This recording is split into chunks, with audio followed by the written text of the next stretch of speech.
The door opened without a knock at exactly 6:37 on a Tuesday evening that would change everything. She still had the key, of course. I'd forgotten to ask for it back during the divorce proceedings, too focused on dividing assets and untangling financial obligations to think about something as symbolic as house keys. I know you missed me, dear. Before we dive deeper into this story, I have one small request. Please subscribe, drop a like, comment, and hit that hype button to boost this channel so more people can discover these incredible Reddit stories. Vanessa walked into my living room like she owned it, heels clicking against hardwood with that familiar rhythm that used to make my heart race with anticipation. Now it just sounded like countdown timer ticking toward an explosion I could sense but hadn't yet identified. Designer purse swinging from her shoulder, makeup applied with surgical precision, confidence radiating from every calculated step. 3 months since the divorce papers cleared, and she looked like she'd been planning this entrance for weeks, rehearsing her lines and staging her dramatic return. I didn't rise from my leather reading chair, the one we'd argued about buying because she'd said brown leather was too masculine for the living room aesthetic she'd been cultivating. The coffee in my hands stayed steady, warm ceramic against my palms, steam curling up between us like incense at a funeral. She expected shock, maybe tears, definitely some grand gesture of reconciliation complete with dramatic music and slow motion running. Instead, she got Tuesday evening calm, and the soft hum of my air conditioner working overtime against the August heat that seemed to follow her everywhere. "Hello, Vanessa," I said, voice flat as yesterday's stock reports. She paused in the doorway, scanning the room for changes with the systematic attention of an appraiser calculating value. The wedding photos were gone, of course. Her decorative pillows had vanished. The scented candles she'd insisted on buying every month, lavender for relaxation, vanilla for romance, eucalyptus for energy, had been replaced with simple reading lamps that provided actual illumination instead of mood lighting. Everything feminine and fussy and expensive had been stripped away, leaving clean lines and functional furniture. A man's space again, organized around comfort rather than impression management. "You redecorated," she observed, smoothing her pencil skirt and perching on the edge of my gray sofa, same spot she used to claim during our movie nights. Back when we had those, back when she pretended to care about my engineering stories and I pretended not to notice her texting other people during every conversation we attempted. "I simplified," I corrected, taking another measured sip of coffee. "Luke, I've been thinking." Her voice carried that practiced sweetness, like honey poured over broken glass. The same tone she'd used when explaining why she needed a girl's trip to Cancun that cost more than my monthly salary, or why the personal trainer sessions were absolutely essential for her mental health and self-esteem. We made mistakes, both of us. Marriage is complicated, and we were young when we started this journey together. But what we had was real. The foundation was solid. Steam leaked from under the bathroom door. She didn't notice because she never noticed anything that didn't directly involve her immediate gratification or long-term strategic planning. "I forgive you," she continued, leaning forward with calculated vulnerability that had once made me feel like a hero saving a damsel in distress. "For being cold when I needed warmth, for not fighting harder when I was obviously crying out for attention and affection, for letting me walk away when you should have chased me like men do in movies and romance novels." The audacity hit me like a freight train wrapped in designer fabric. She'd walked out calling me her biggest mistake, taken half my savings account, maxed out our joint credit cards on her farewell shopping spree, and spent 2 months posting vacation photos with her personal trainer Brad while I worked 16-hour days trying to rebuild my finances. Now she sat in my house forgiving me for her choices. "That's generous of you," I said, taking another sip of coffee that was probably getting cold but still tasted like victory. "I know this is hard to hear, but I never stopped loving you." She shifted closer, perfume wafting between us like expensive poison designed to cloud judgment and evoke memories of better times. Brad was just a distraction, a mistake, a phase I needed to go through to realize what I really wanted. He was never you, Luke. Never had your stability, your reliability, your steady income and health insurance benefits. I said. There it is. There's what? The real reason you're here. Brad turned out to be all personal training and no personal finance. Let me guess, he's broke, unemployed, or both. Her perfectly contoured face flickered with annoyance before snapping back to wounded vulnerability like a mask clicking into place. This isn't about money. Everything with you is about money, Vanessa. Always was. You just dressed it up in romantic language and emotional manipulation. That's not fair. We can fix this. I've learned from my mistakes. I know what I want now, what I need, what would make me truly happy. The bathroom door opened with a soft click that somehow managed to sound like thunder. Steam rolled out like morning fog, and Rebecca stepped into view, wearing nothing but a white towel and a smile that could stop traffic in downtown Manhattan during rush hour. Doubt it, Rebecca said, running fingers through wet blonde hair that caught the lamplight like spun gold. He's been pretty busy. Time stopped.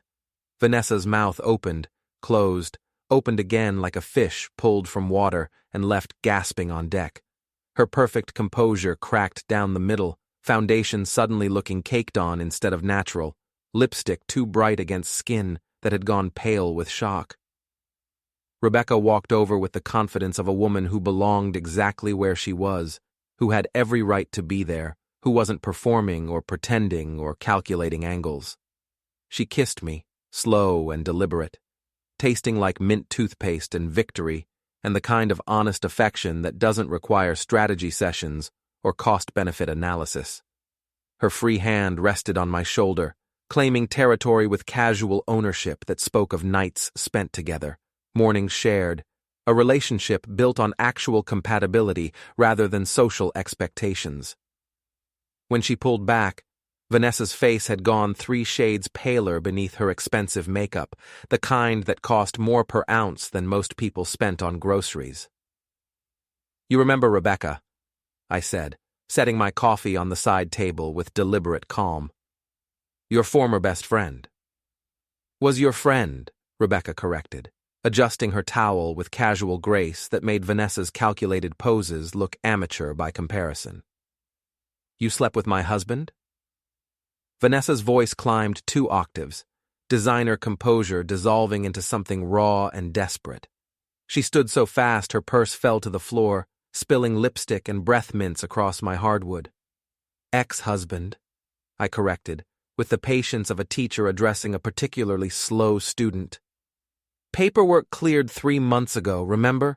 You signed it in purple ink because you said black was too depressing for new beginnings. Rebecca moved to the kitchen with fluid confidence, completely at ease in my space. Our space, now. She opened the refrigerator and pulled out a bottle of white wine, movements practiced and natural. She knew where everything was because she'd been living here for weeks. Every night you spent with your trainer, Brad, Rebecca said, not turning around, cork coming free with a satisfying pop. Luke was here, alone, wondering what he did wrong, blaming himself for your unhappiness. You manipulative little... Careful, I warned, voice dropping to the tone I used with problematic clients. Rebecca's been nothing but honest, unlike some people in this room. Vanessa began pacing, designer heels leaving tiny scratches in my hardwood floor. The woman who'd walked out with her head high and her middle finger raised was falling apart in real time. I found myself studying her like a lab specimen, cataloging each crack in the facade, noting how quickly confidence became hysteria when she lost control of the narrative. This is insane, she said, voice rising toward shriek territory. Rebecca, what are you doing? We've been friends since college.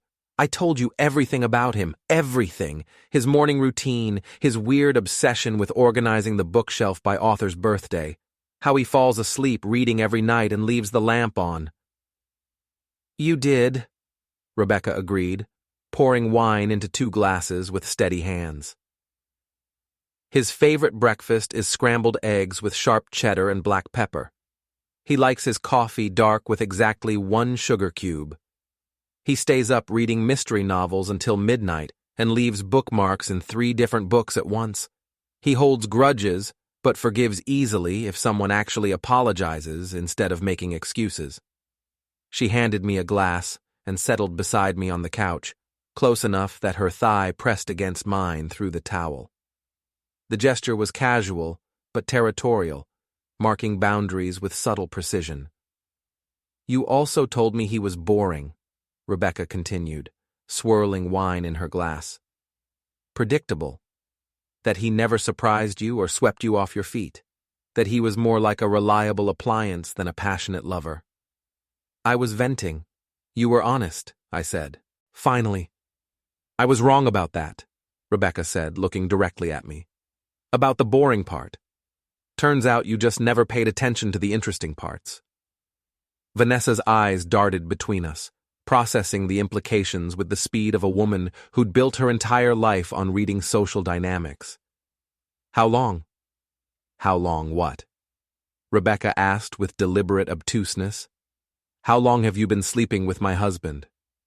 Your ex-husband, I corrected again. And about 2 weeks after you left for your yoga retreat in Costa Rica, the one that cost $4,000 and lasted 6 weeks. The timeline hit her like a physical slap. I watched realization dawn across her features as she did the math. Brad, the trainer, hadn't been a sudden impulse decision. She'd been planning her exit strategy for months, lining up her replacement while I worked late at the engineering firm and trusted her completely. You betrayed me, she whispered, and for the first time, her voice carried actual pain instead of performative outrage. Rebecca laughed, sharp and bright as breaking crystal. I betrayed you? You walked out of this house calling Luke a mistake. You said he was the worst decision you ever made. You told me he bored you to tears and that you'd rather watch paint dry than spend another evening listening to him talk about circuit boards and project timelines. I was angry. You were honest, I repeated. The most honest you'd been in 2 years of marriage. So I comforted him, Rebecca continued, standing and walking to the window. Her towel stayed perfectly in place, defying both gravity and Vanessa's obvious hopes for a wardrobe malfunction. I listened to him talk about how much he'd loved you, how hard he'd tried to make you happy, how he blamed himself for your unhappiness and wondered what he could have done differently. Vanessa's face crumpled slightly, foundation creasing around her eyes. For a moment, she looked like the woman I'd married instead of the stranger who'd systematically destroyed everything we'd built together. And you know what I learned during those conversations? Rebecca turned back toward us, evening light from the window creating a halo effect around her damp hair. You were right about some things. He is predictable. He does forgive too easily. He does work too many hours and forget to eat lunch when he's focused on a project. So, you admit, but you were wrong about the important part, Rebecca interrupted.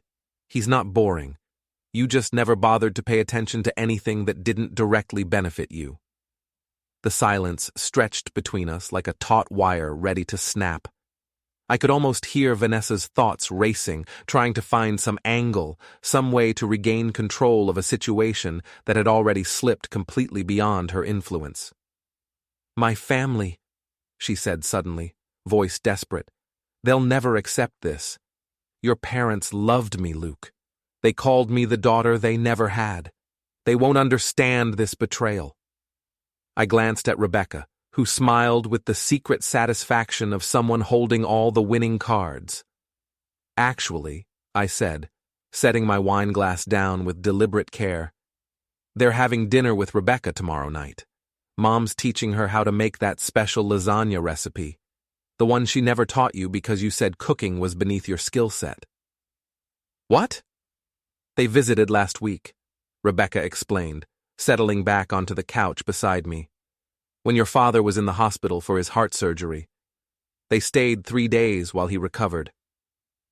Vanessa's face went white beneath her carefully applied foundation. You were there? Someone needed to be, I said quietly. You were in Costa Rica posting yoga selfies with Brad. I didn't know he was sick. Because you blocked us all on social media after the divorce, Rebecca finished. Your mother called Luke crying at 2 in the morning. He drove 6 hours to be there within 4 hours of getting the call. I remembered that week with crystal clarity, sitting in uncomfortable hospital chairs, drinking terrible vending machine coffee, holding hands with Vanessa's mother while she worried about complications and mortality. Rebecca had driven down the next day with homemade soup and stayed up all night with me in the waiting room, both of us dozing against each other while machines beeped and nurses whispered in the hallway. They think you abandoned them too, I continued. Your mother cried for 2 hours about how you'd changed, how the daughter she raised would never have prioritized a vacation over family crisis. That's not... I was going through a difficult transition. They prefer Rebecca now, I said simply. She actually shows up when people need her. The words landed like physical blows. Vanessa grabbed her purse from the floor, hands trembling as she stuffed scattered contents back inside. This isn't over, she said, but the threat sounded hollow, desperate. Yes, it is, Rebecca replied, reaching behind the couch cushion. But there's something else you should know before you leave. She held up her left hand. Diamond light caught the overhead lamp and threw rainbows across the wall like scattered promises. Vanessa's grandmother's ring, the antique setting she'd always coveted, the family heirloom she'd expected to inherit. She said to give it to someone who wouldn't pawn the memory for vacation money, I said. Vanessa stared at the ring like it might bite her. Her inheritance, her legacy, her birthright sparkling on another woman's finger. You can't, she breathed. That ring has been in our family for 4 generations. Grandmother always said it would be mine. She changed her mind, Rebecca said gently. We talked for hours about what makes a marriage work, about commitment and sacrifice and putting family first. She was a lovely woman with very strong opinions about character. When was this? Last month, before she passed. I sat with her for 3 days while she was dying because someone should have been there. The final blow landed clean and devastating. Vanessa had missed her own grandmother's final weeks, too busy building her new life with Brad to care about family obligations. Meanwhile, Rebecca had earned the approval I'd never been able to secure, had listened to stories about recipes and family history, while Vanessa posted Instagram stories from yoga retreats. Get out, Vanessa whispered. This is my house, I reminded her, standing for the first time since she'd arrived. You chose to leave it. You chose to leave everything. That ring, this home, our marriage, my family's love, you threw it all away for excitement and adventure and a personal trainer who turned out to be unemployed. He's not unemployed. He got fired 3 weeks ago for sleeping with clients, Rebecca said casually. I heard it from Janet at the gym. Apparently, you weren't his only married woman. Vanessa's face went through several color changes before settling on grayish-white. She turned and walked toward the door, heels clicking frantically now, the confident stride replaced by desperate retreat. At the threshold, she stopped without turning around. I hope you're happy, she said, voice thick with unshed tears. We are, Rebecca replied simply. I hope you realize what you've done to our friendship. I realized exactly what our friendship was worth, Rebecca said. About the same as your marriage, apparently. The door closed with a soft click that somehow sounded final as a coffin lid. The social media explosion started exactly 47 minutes after Vanessa's dramatic exit. Her first post appeared at 11:13 p.m., a 3-paragraph manifesto about betrayal and friendship, accompanied by an old photo of her and Rebecca from their college graduation, both smiling with the naive optimism of 22-year-olds who thought the world owed them happiness. The caption read, Sometimes the people closest to you are the ones who hurt you most. Trust is a precious gift. Once broken, it can never be fully repaired. The betrayal that your friendship, moving forward, stronger, without fakes. I watched from bed while Rebecca scrolled through her phone beside me, both of us fascinated by the digital train wreck unfolding in real time. "She's claiming you seduced me away from my marriage," Rebecca said, showing me the screen. Comments were already pouring in, a mixture of shocked emojis and demands for more information. "Technically accurate," I replied, pulling her closer under the covers. "She's also saying I was jealous of your marriage and schemed to break you up for years." "Less accurate. You had better things to do than plot my romantic downfall. Like finishing medical school and starting my residency, for example." "Minor details," I said, kissing her shoulder. Rebecca's response appeared an hour later, a simple photo of us cooking dinner together in my kitchen, her wearing one of my t-shirts and laughing at something I'd said off camera. The caption read, "Home is wherever you find peace. Sometimes that's exactly where you least expected it. Grateful for your new beginnings. Happiness." The likes poured in immediately. Comments from mutual friends, family members, co-workers who'd watched my marriage crumble and witnessed Vanessa's increasingly erratic behavior over the past year.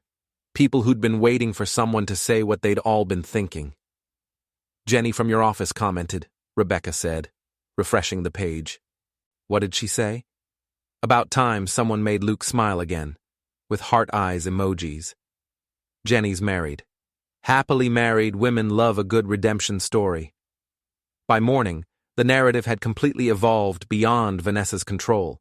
Screenshots surfaced of text messages she'd sent to various friends over the past year, conversations where she'd complained about me being boring, controlling, predictable, messages where she'd called Rebecca pathetically single and desperate for male attention, and the kind of woman who settles for other people's leftovers. The irony was lost on exactly no one. "She's making herself look worse with every post," I told Rebecca over coffee, scrolling through increasingly desperate attempts at damage control. "She always did," Rebecca replied, buttering toast with medical precision. "You just never wanted to see it because you thought loving her meant ignoring her flaws."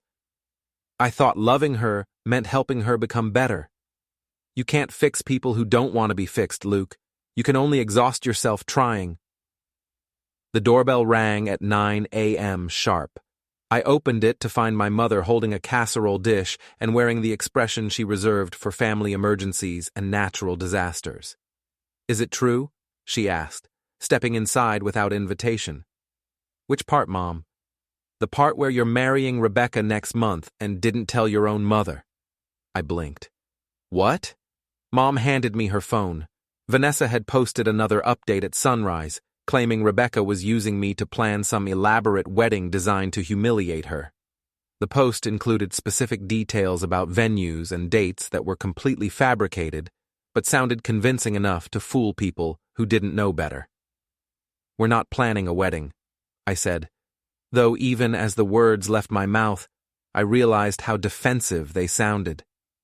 "You should be," Mom replied, pushing past me to hug Rebecca. "She's perfect for you. Actually listens when people talk, remembers birthdays, doesn't spend your money on nonsense."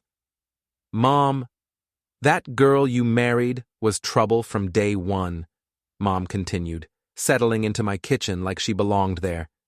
"Too pretty, too entitled, too used to getting her way. Rebecca actually cares about family. She helped me clean out your father's garage last weekend." I looked at Rebecca, who shrugged apologetically over her coffee mug. "You cleaned Dad's garage? The one he's been threatening to organize for 15 years? "It needed organizing," she said, "and your mom makes excellent lemonade." "She also knows how to operate a power drill," Mom added approvingly. "Unlike some people who shall remain nameless, but rhyme with Vanessa." Over the next 3 days, the social media battlefield expanded exponentially. Friends who'd initially sympathized with Vanessa's heartbreak began sharing their own stories. The pattern emerged clearly. She'd been unhappy for years, critical of everyone around her, impossible to please no matter how hard people tried. Rebecca handled it all with the grace of someone who'd spent years dealing with life and death situations in emergency rooms. She didn't engage in the drama or respond to increasingly desperate attacks. She just lived her life, posted normal photos of our daily routine, treated people with kindness. The contrast spoke volumes about character and maturity. "Look at this," Rebecca said Thursday evening, showing me her phone. Brad the trainer had posted a public statement distancing himself from the entire situation. Apparently, multiple women had come forward with stories about his predatory behavior with clients. His gym had terminated his employment, and he was facing potential legal action. "Vanessa's defending him in the comments," Rebecca noted. "Of course she is. She probably still thinks they have a future together." "Even though he's been arrested for fraud?" I looked closer at the screen. "Arrested for what?" "He was selling fake supplements to clients, promising muscle growth and weight loss with what turned out to be expensive sugar pills. The health department shut down his side business yesterday. She sure can pick them." Friday morning brought the wedding invitation. Not our wedding, Vanessa's. She'd apparently reconnected with an old boyfriend from college, someone named David Chen, who worked in finance. The engagement announcement showed them posed in front of an expensive restaurant, both smiling with the intensity of people trying too hard to convince themselves they'd made the right decision. 2 months, Rebecca said, reading over my shoulder. From divorced to engaged in 2 months. She's always been efficient when she wants something. She wants to beat us to the altar, prove she's moved on first. I turned to look at her, studying the face that had become as familiar as my own reflection. "Do we have an altar to beat her to?" Rebecca smiled, the expression that had first caught my attention in college when she'd been dating my roommate, and I'd been too shy and honorable to admit my feelings. "We could," she said carefully. "Rebecca, not because of her," she said quickly. "Not because we're competing or proving anything to anyone else. But because I love you. Because I've loved you for years, even when it was inappropriate and impossible. Because watching you try to make her happy nearly destroyed the parts of you I fell in love with, and I can't stand the thought of losing you again. You won't lose me. Then marry me." I stared at her, coffee growing cold in my hands, morning light streaming through the kitchen window, making her hair look like spun gold. "Is that a proposal?" "It's a statement of intent," she replied. "The actual proposal comes later, with a better ring and fewer breakfast dishes in the sink and maybe some romantic music. I like this proposal just fine." I kissed her then, tasting forever and second chances, and the kind of love that doesn't require constant performance or desperate attempts to prove worthiness. 3 weeks later, we sent out our own invitations. The guest list was deliberately intimate, immediate family, close friends, people who actually knew us, instead of people who just wanted to witness drama. We chose a small church in Rebecca's hometown, the same one where her parents had married 30 years earlier. Vanessa's wedding was scheduled for the following weekend, at a resort that cost more per day than most people's monthly rent.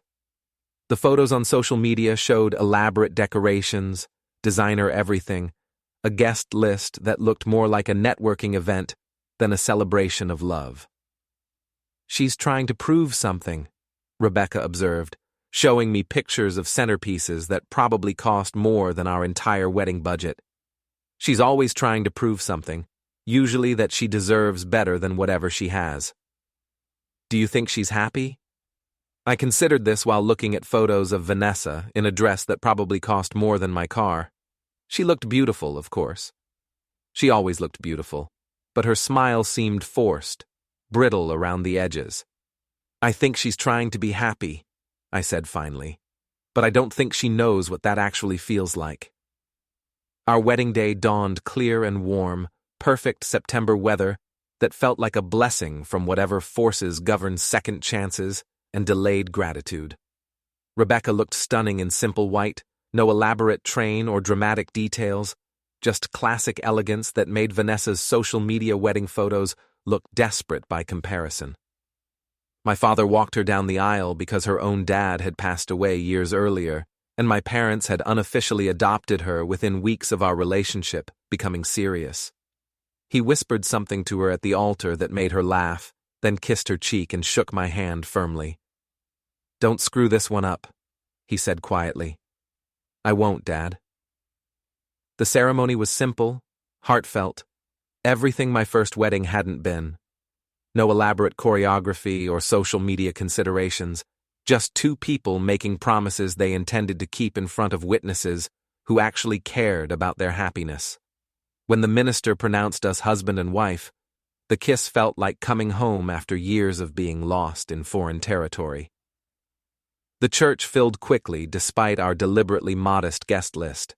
Friends, family, co-workers, people who'd watched my first marriage collapse in slow motion and wanted to witness something better, rising from the ashes. Rebecca's medical school friends sat beside my engineering colleagues, my parents chatted with her mother, and everyone seemed genuinely happy to be there instead of performing social obligation.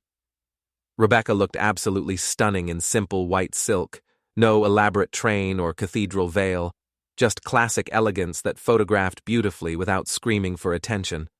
Her dress cost less than one of Vanessa's handbags, but she wore it with the confidence of someone who knew her worth had nothing to do with price tags.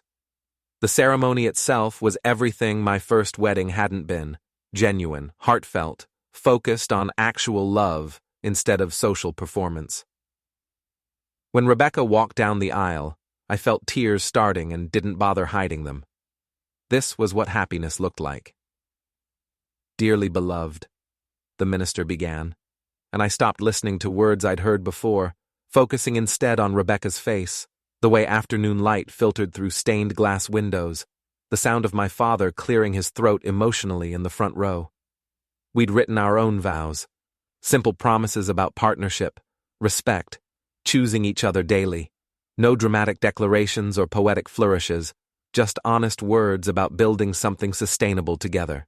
"I promise to love you not just in the easy moments," Rebecca said, voice steady and clear, "but especially when life gets complicated.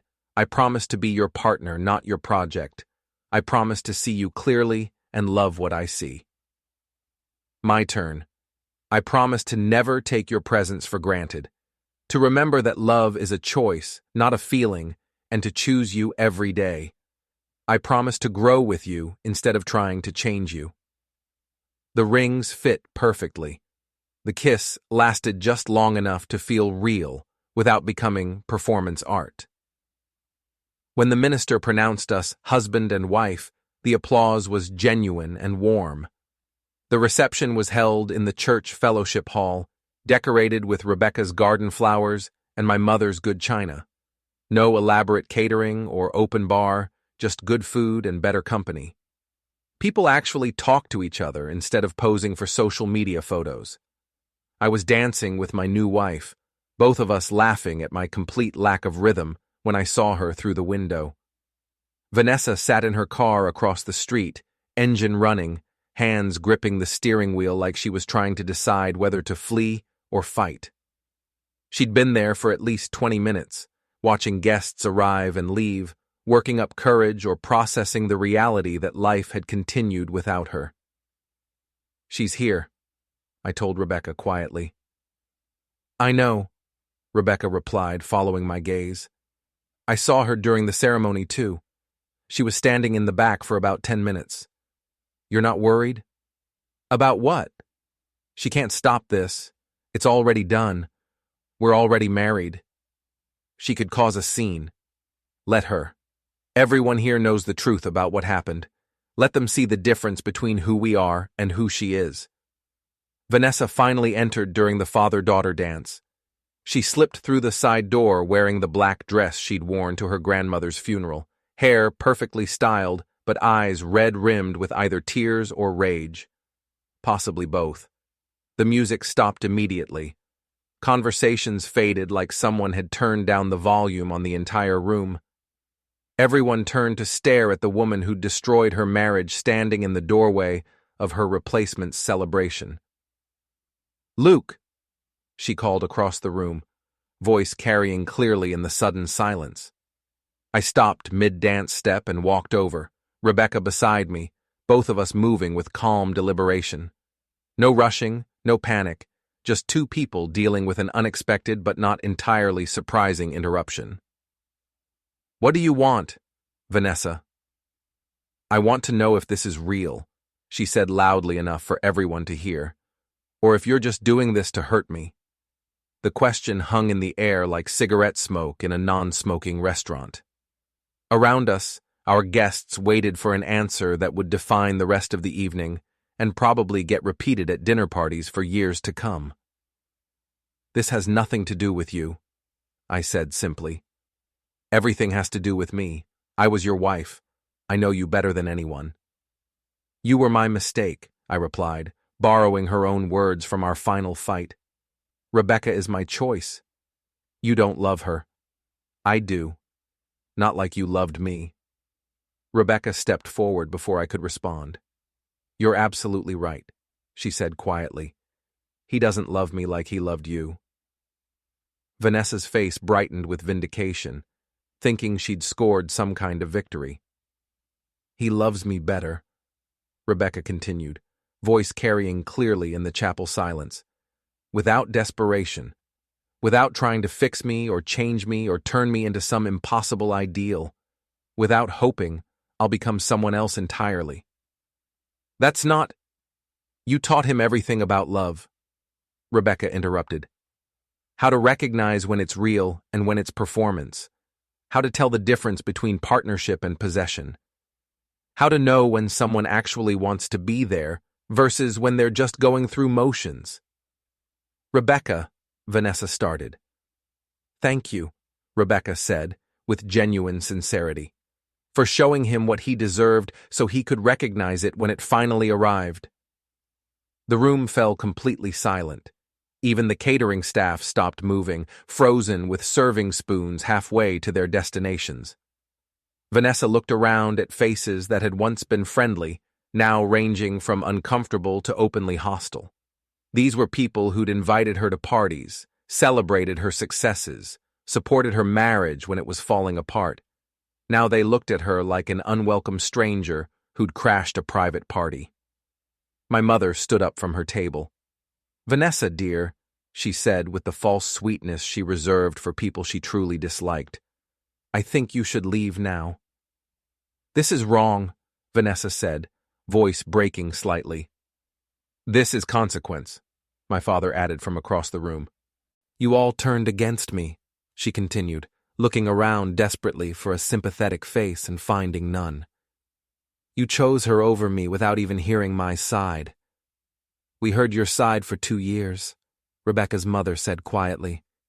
"Every time you complained about Luke being boring, every time you rolled your eyes when he talked about his work, every time you made it clear you thought you deserved better than what you had." I was venting. "You were showing us who you really were," I said. "And we believed you." Vanessa's composure finally shattered completely.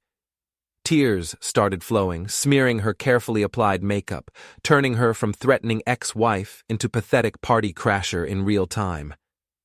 "I hope you're all happy," she sobbed. "We are," Rebecca replied simply. "I hope you realize you've destroyed a lifelong friendship." "I realized exactly what our friendship was worth," Rebecca said. "About the same as your marriage, apparently." That was the final blow. Vanessa turned and ran, heels clicking frantically against hardwood, door slamming behind her with enough force to rattle the windows. The silence stretched for exactly 30 seconds before the band started playing again. Conversations resumed like someone had unmuted a television. Life continued. "That was brutal," I told Rebecca as we returned to the dance floor. "That was necessary," she replied, pulling me close. "Some people only learn consequences the hard way." "Think she'll try anything else?" "Probably. But it doesn't matter anymore. Everyone saw exactly who she is tonight. No one's going to take her seriously after this." was avoiding conflict instead of standing up for what was right. Rebecca continued. I should have told you years ago that she didn't deserve the effort you were putting into that marriage. I should have told her that she was taking a good man for granted. Why didn't you? Because I was in love with you myself, and I didn't trust my motives. I thought maybe I was seeing problems that weren't really there, or exaggerating issues because I wanted her to fail. Were you? No. If anything, I was understating how bad it was because I didn't want to seem jealous or manipulative. We sat in comfortable silence for a while, processing the complexity of relationships and timing and the strange ways life works out when you stop trying to force things that aren't meant to be. I love you, I said eventually. I love you too. More than I've ever loved anyone, and in completely different ways than I thought love was supposed to feel. How did you think love was supposed to feel? Desperate. Anxious. Like you're constantly trying to prove you're worthy of someone's attention. Like you're always one mistake away from losing everything. And how does this feel? Safe. Steady. Like coming home after a long trip to places you never really wanted to visit in the first place. 3 months later, the restraining order was filed. Not by us. Against Vanessa. The escalation had been gradual but persistent. First came the social media stalking. She'd created fake accounts to monitor our posts and comment on photos with increasingly unhinged observations about our relationship. Then the drive-bys started. Her car parked across from our house at random hours, sometimes for minutes, sometimes for hours. The breaking point came when she showed up at Rebecca's hospital during a particularly stressful shift in the emergency room. She'd somehow discovered Rebecca's work schedule and arrived during a trauma case, demanding to speak with her about unfinished business, while Rebecca was literally trying to save someone's life. Hospital security had escorted her out, but not before she'd caused enough of a scene to embarrass Rebecca professionally and endanger patient care. That's when we'd finally involved lawyers and judges and official documentation of harassment. She's lost her mind, Rebecca said, reading through the incident report from hospital security. Completely disconnected from reality. She's always been disconnected from reality. She just used to be better at hiding it. This is different, Luke. This is dangerous. The restraining order was granted without contest. Vanessa's lawyer, a public defender who looked like he'd rather be anywhere else, advised her not to fight it, probably because the evidence of harassment was overwhelming and undeniable. 6 months after the restraining order, we heard through mutual friends that Vanessa had moved to Portland with her daughter Eleanor, seeking the fresh start that had eluded her in our city. The restraining order would follow her there, of course, but at least the physical distance would make violations less likely. Think she'll finally leave us alone? Rebecca asked over dinner, reading a text from her former colleague who'd stayed in touch with Vanessa's mother. I hope so. For her sake more than ours. She needs to focus on being a good mother instead of obsessing over a marriage that ended years ago. Do you think she'll be a good mother? I considered this while cutting into the salmon Rebecca had prepared with herbs from her garden. I think she'll try to be. Whether she succeeds depends on whether she can learn to put someone else's needs before her own desires. That's not exactly her strong suit. No, but having a child changes people sometimes. Maybe she'll surprise us. Maybe. The photos went viral within 6 hours. Not our wedding photos. Those stayed private, shared only with family and close friends who'd actually been there. The viral content was Vanessa's public meltdown, captured by dozens of phone cameras and shared across social media platforms with increasingly creative and brutal commentary. Her dramatic entrance had been filmed from multiple angles. Someone caught her standing outside the church for 20 minutes, clearly visible through car windows, building up courage or working through whatever psychological process had convinced her this was a good idea. Another guest had recorded her entire confrontation with us, complete with audio that picked up every word. Crazy ex-wife crashes wedding became trending hashtag material within hours.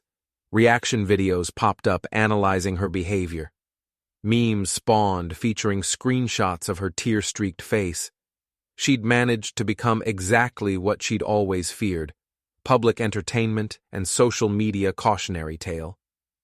We discovered the extent of the damage during our honeymoon in Ireland, hiking through emerald hills and touring ancient castles, while our phones buzzed with notifications we mostly ignored. When we finally checked social media on day 3, the story had taken on its own life completely separate from our actual experience. "Look at this," Rebecca said, showing me her phone screen as we sat in a pub in Galway. Someone made a compilation video of all her social media posts from the past year with dramatic music. The video was professionally edited, showing Vanessa's progression from confident wife to desperate divorcee to increasingly unhinged ex. Her own posts provided the narrative: complaints about marriage, celebration of freedom, attacks on former friends, dramatic reconciliation attempts. Set to orchestral music, it looked like the trailer for a psychological thriller. 2 million views, I noted. She tried to take control of the narrative and ended up documenting her own downfall. Should I feel guilty about this? Rebecca considered this while sipping her beer. Do you feel guilty? A little. She's clearly not handling reality well. She had choices, Luke. At every step, she had choices. She could have worked on our marriage instead of looking for excitement elsewhere. She could have left quietly and moved on with dignity. She could have accepted that we found happiness together and wished us well. Instead, she chose drama every single time. She chose to make everything about her, even things that had nothing to do with her. Those are consequences she earned. Back in the States, the social media storm had mostly passed by the time we returned from honeymoon, but the damage to Vanessa's reputation was permanent. Her engagement to David Chen had quietly ended. He'd apparently been horrified by the viral videos and decided he didn't want that level of chaos in his life. Her social media accounts went private. Her posts stopped appearing in our feeds. Friends reported that she'd moved back in with her parents temporarily while figuring out her next steps. Life settled into something peaceful and sustainable. Rebecca moved her things into our house now, legally and emotionally. We developed routines that felt natural instead of negotiated. Coffee together before work, cooking dinner while discussing our days, reading in bed until one of us fell asleep first. She left medical journals stacked beside the couch, and I left engineering manuals open on the kitchen counter, and neither of us minded the other's intellectual clutter. We were building something together instead of trying to fix something broken. 6 months after the wedding, the first baby announcement arrived. Not from us, from Vanessa. The Instagram post showed a carefully posed sonogram photo with the caption, "New beginnings and unexpected blessings," and tags indicating she was 16 weeks along. No mention of the father's identity. No engagement ring visible in the carefully cropped photo showing just her hands holding the ultrasound image. "Do you think it's real?" Rebecca asked, studying the picture. "Probably," I said. The timing fits with when she was dating David. Think he knows? If he does, he's not claiming paternity publicly. Rebecca set her phone aside and settled against me on our couch. Do you ever wonder what would have happened if she hadn't left? Every day for the first month after the divorce, I admitted. Then I realized wondering was pointless. She showed me who she really was, and I finally started believing her. And I showed you who I really was. You showed me who we could be together. There's a difference. What's the difference? You didn't try to convince me you were someone else. You just were yourself, and yourself turned out to be exactly what I needed. 8 months later, another announcement arrived. Birth announcement this time, with a photo of a tiny pink hand wrapped around an adult finger. The baby was beautiful, perfect, innocent of her mother's choices and mistakes. The child's name was Eleanor, Vanessa's grandmother's name, the same woman who'd given me the engagement ring, who'd chosen Rebecca over her own granddaughter, who'd died disappointed in the choices Vanessa had made. The audacity hit me like a physical blow, followed immediately by something that felt like grief.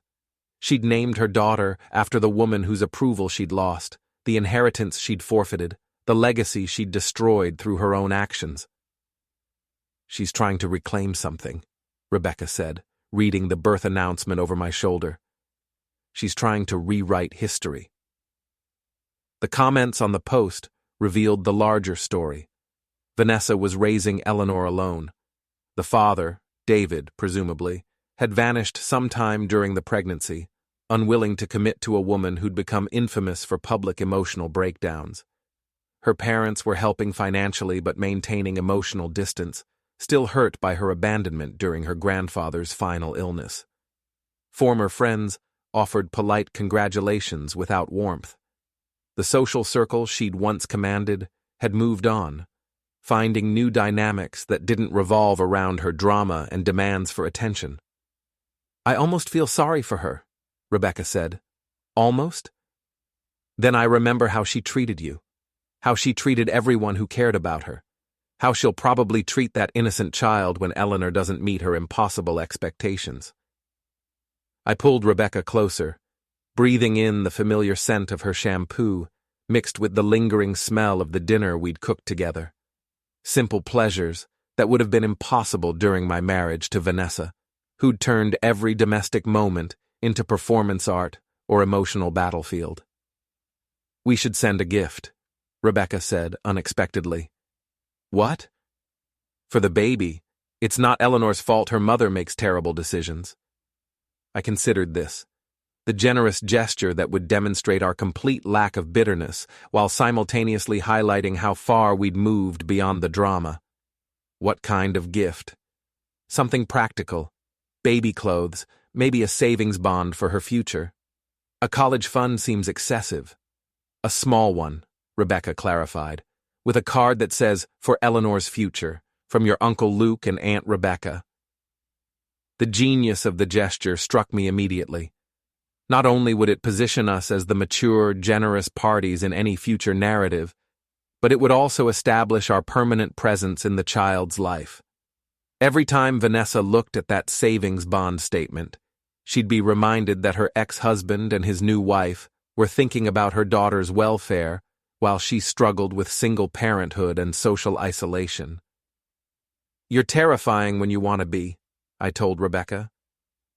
"I learned strategy from watching The Master," she replied, kissing my cheek. "Vanessa taught me everything I needed to know about psychological warfare." We sent the gift with a simple card. "Congratulations on your beautiful daughter, wishing Eleanor health, happiness, and all the love she deserves. May she grow up surrounded by people who choose her every day." The message was subtle but clear. We would be there for this child in ways her mother had failed to be there for the people who'd loved her. Vanessa never responded directly, but her next few social media posts seemed subdued, less performative than usual. She'd received the message and understood its implications. 1 year after Eleanor's birth, we received an unexpected visitor. Vanessa's mother, Patricia, stood on our doorstep holding a manila envelope and looking older than her 62 years. The stress of the past 2 years had carved new lines around her eyes and turned her dark hair almost completely silver. "Hello, Luke," she said quietly. "I hope I'm not interrupting." "Mrs. Patterson, please come in." She entered our living room like someone visiting a museum, careful, respectful, clearly overwhelmed by the peace and order she found there. Rebecca brought her coffee without being asked, settling into the role of gracious hostess with natural ease. "I wanted to thank you both," Patricia said, hands shaking slightly as she lifted the cup. "For everything. The hospital visits during Robert's surgery, the college fund for Eleanor, for being better people than my daughter deserved. Mrs. Patterson, please let me finish." She opened the manila envelope and pulled out several documents. "Vanessa asked me to return these." I recognized my own handwriting immediately. Love letters I'd written during our engagement, anniversary cards with heartfelt messages, birthday poems composed when I'd still believed romantic gestures could bridge the gap between who she was and who I needed her to be. She said she didn't want to keep them anymore, Patricia explained. Said it wasn't fair to Eleanor to have them around, reminding her of failed relationships. Rebecca picked up one of the letters, scanning my younger self's earnest declarations of eternal devotion with the kind of gentle attention she brought to everything important. "These are beautiful," she said. "They were practice," I replied. "For something real." "No," Patricia said firmly. "They weren't wasted effort. They were you learning how to love properly, how to express feelings honestly. The problem wasn't your capacity for love. It was her capacity to receive it." She stood to leave, pausing at our front door with the weight of unfinished conversations. "Vanessa's moving to Portland next month," she said, "starting fresh again with Eleanor. I don't expect you'll hear from her anymore." "Good luck to both of them," I said, and meant it. "She had everything," Patricia said, voice thick with maternal disappointment. "A good husband, loyal friends, family support, financial security. She threw it all away for excitement that turned out to be nothing but expensive loneliness. People make choices," Rebecca said gently. "They do," Patricia agreed. "And sometimes they have to live with watching other people enjoy what they voluntarily abandoned." After she left, Rebecca and I read through the letters together by the fireplace. My younger self had been so desperate to prove his worth, so eager to convince Vanessa she was precious and irreplaceable. The words made me cringe now. Too much effort, too much trying to earn something that should have been freely given. "I was pathetic," I said. "You were hopeful," Rebecca corrected. "There's a difference." "I'll never write you letters like that." "Good. I prefer the way you show love now." "Which is how?" "By being present. By choosing me every day without drama or grand gestures. By making coffee in the morning and reading beside me at night and not trying to fix problems I never asked you to solve." I looked at her sitting cross-legged on our couch, hair in a messy ponytail, wearing one of my old college t-shirts while reading my embarrassing love poetry without judgment. She was everything Vanessa had claimed to want, but had been too proud and restless to accept. "I love you," I said. "I know," she replied. "That's what makes this work." 2 years later, we got our own birth announcement to send. Our son James arrived on a Tuesday morning after 14 hours of labor that left Rebecca exhausted but triumphant. He had her blue eyes and my stubborn jaw, my dark hair and her perfect little ears. The hospital room filled quickly with visitors, both sets of parents, siblings, close friends, colleagues who'd become chosen family, people who'd supported us through the drama and celebrated our happiness without reservation.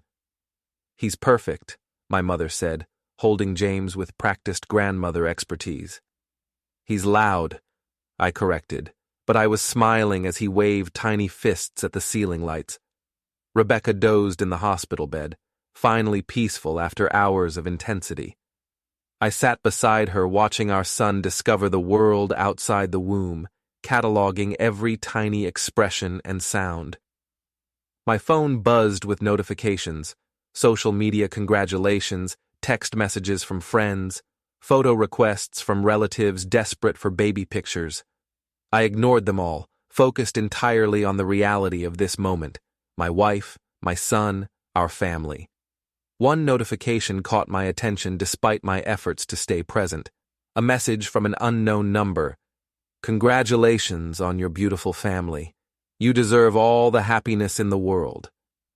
No signature, but I recognized the careful phrasing and formal tone. Vanessa had seen our announcement somehow and reached out with what appeared to be genuine good wishes. I showed the message to Rebecca, who read it with the analytical attention she brought to medical charts. "What do you think?" I asked. "I think she's learned something about consequences," Rebecca said. "I think watching us build what she threw away has been educational." Should I respond? "Do you want to?" I considered this while James made small sleeping sounds and shifted in his blankets. Did I want to respond? Did I want to reopen any kind of communication with the woman who'd nearly destroyed my faith in love and partnership? No, I said finally. Some conversations are finished. Good answer, Rebecca said, deleting the message without ceremony. Some people belonged in the past where they could do no more damage to the present. Some chapters were closed, some books were shelved, some stories were complete. Rebecca opened her eyes and smiled at me with the expression that had first made me fall in love with her, genuine, unguarded, present in the moment without calculating angles or future advantages. What are you thinking about? She asked.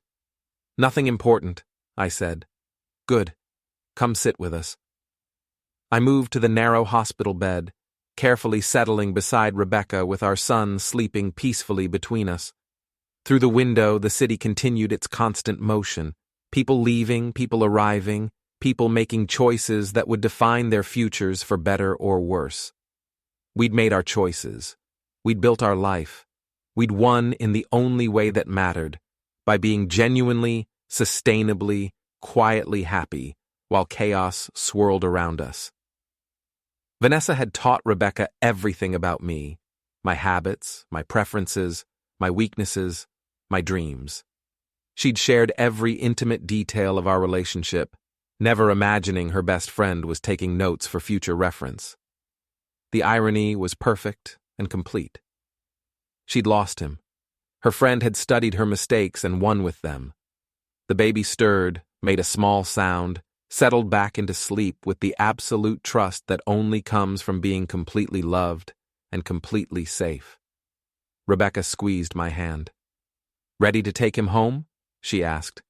We are home, I replied. And we were, finally, completely, permanently home.